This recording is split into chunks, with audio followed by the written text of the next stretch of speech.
Dear students, आप लोग कैसे हैं? हमें उम्मीद है आप लोग स्वस्थ होंगे, मस्त होंगे और अपने पढ़ाई में व्यस्त होंगे। डियर स्टूडेंट्स, आज का जो हमारा टॉपिक है nature numerical of wave nature of light, class 12 chapter 20 अध्याय 20 का है। प्रकाश के तरंग की प्रकृति चैप्टर से लिया गया है। यहाँ हम दो प्रश्न लिए हैं और हमने इन दोनों प्रश्नों को देखा है। ये जो प्रश्न है आप स्किप मत करिएगा, पूरा बात सुन लीजिए। डायरेक्ट हम सोल्यूशन बता सकते हैं, लेकिन इसकी कुछ महत्वपूर्ण भूमिका है, इसको जानना जरूरी है। हमने देखा है ये प्रश्न कई बार यूपी बोर्ड एग्जामिनेशन में पूछे गए हैं, तो इसी को देखते हुए हमने इस प्रश्न को लिया है। चलिए अब सीधे हम टॉपिक पे आते हैं। देखो, पहला प्रश्न जो है, पहला प्रश्न दिया है एक प्रकाश की किरण, यहाँ हम किरण लिख देते हैं, लिखना भूल गए।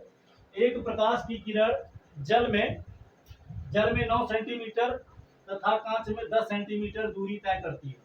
ठीक है, तय करता है तथा जल एवं कांच का अपवर्तनांक, जल का अपवर्तनांक 4/3 है और कांच का अपवर्तनांक 3/2 है। तो प्रकाश किरण द्वारा चले गए प्रकाशीय पथ का मान, तो कह रहा है प्रकाश की किरण। देखिए, प्रकाशीय पथ किसे कहते हैं? किसी माध्यम में प्रकाश द्वारा तय की गई दूरी प्रकाशीय पथ कहलाती है। ठीक है ना, कोई प्रकाश की किरण जिस माध्यम में जितनी दूरी तय करती है वही दूरी ही उस प्रकाश के किरण की प्रकाशीय पथ कहलाती है। तो जायज बात है, देखने से प्रश्न को पढ़ने से समझ में आ रहा है इतना कि प्रकाश सिर्फ दो माध्यम में दूरी तय कर रही है। एक तय कर रही है कांच में और एक जल में, और एक तय कर रही है कांच में। ठीक है ना, जल में कितना जा रही है 9 सेंटीमीटर और कांच में कितना जा रही है 10 सेंटीमीटर, जबकि जल का अपवर्तनांक 4/3 है और कांच का 3/2।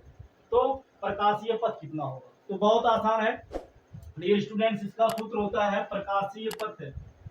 प्रकाशीय पथ बराबर होता है n1r1 plus n2r2 plus dot dot n।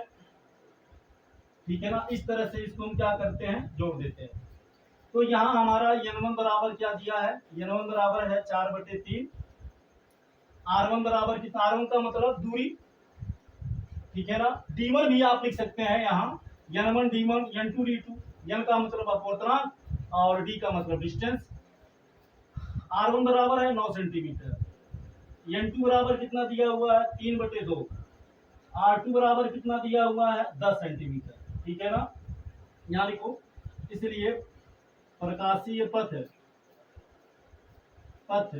बराबर n1, तो n1 की जगह पे हो जाएगा 4/3 गुणे r1 है, तो r1 की जगह पे हो जाएगा 9 धन n2 का मान 3/2 गुणे r2 का मान 10।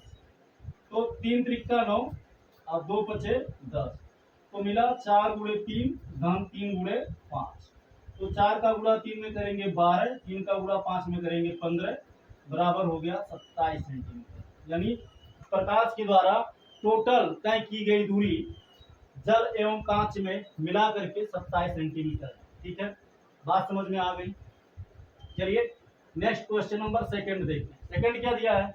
एक तारे के H2 रेखाओं का स्पेक्ट्रम जो है, मतलब लेमडा, ये स्पेक्ट्रम 6563 एंगस्ट्रॉम है। तो यानी लेमडा बराबर दे दिया है 6563 एंगस्ट्रॉम। ठीक है,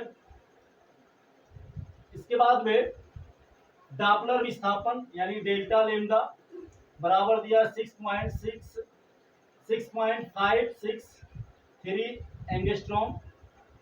और पृथ्वी से दूर जाते हुए तारों के वेग की गणना यानी v बराबर हमें निकालना है। तो डियर स्टूडेंट्स, v बराबर सूत्र होता है डेल्टा लेमडा बटे लेमडा गुणे c। तो हमें क्या निकालना है? हमें निकालना है v निकालना है।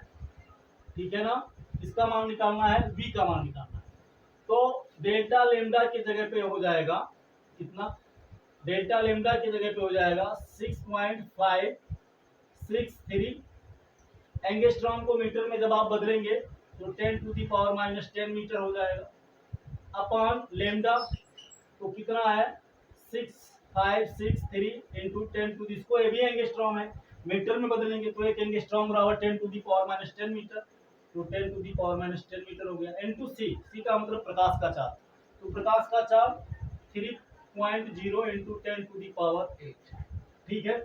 अब देखो 10 टू दी पावर माइनस 10 से 10 to the power minus 10 cancel हो जाएगा।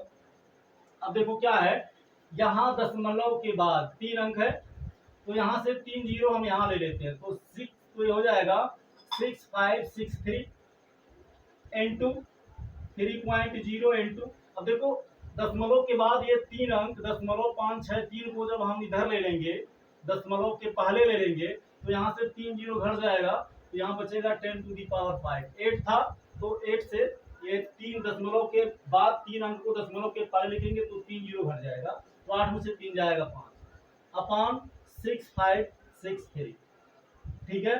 अब देखो 6563 से 6563 कैंसिल आउट हो जाएगा, तो क्या बचेगा 3.0 into 10 to the power 5 metre प्रति सेकेंड। ये क्या हो गया, वेग हो गया, इसका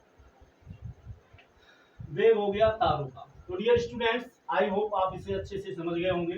प्रश्न बड़ा ही आसान था और बहुत ही महत्वपूर्ण था, कई बार बोर्ड एग्जाम में पूछा गया है, और हम एक एक प्रश्न करके आपको सारे इस चैप्टर के जितने भी क्वेश्चन हैं धीरे धीरे हम अपलोड कर दे रहे हैं, आप उसको देख सकते हैं।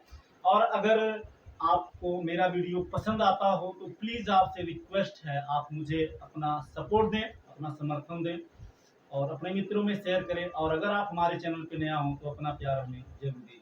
फिर मिलेंगे नेक्स्ट क्लास में नेक्स्ट टॉपिक के साथ। थैंक यू सो मच, जय हिंद।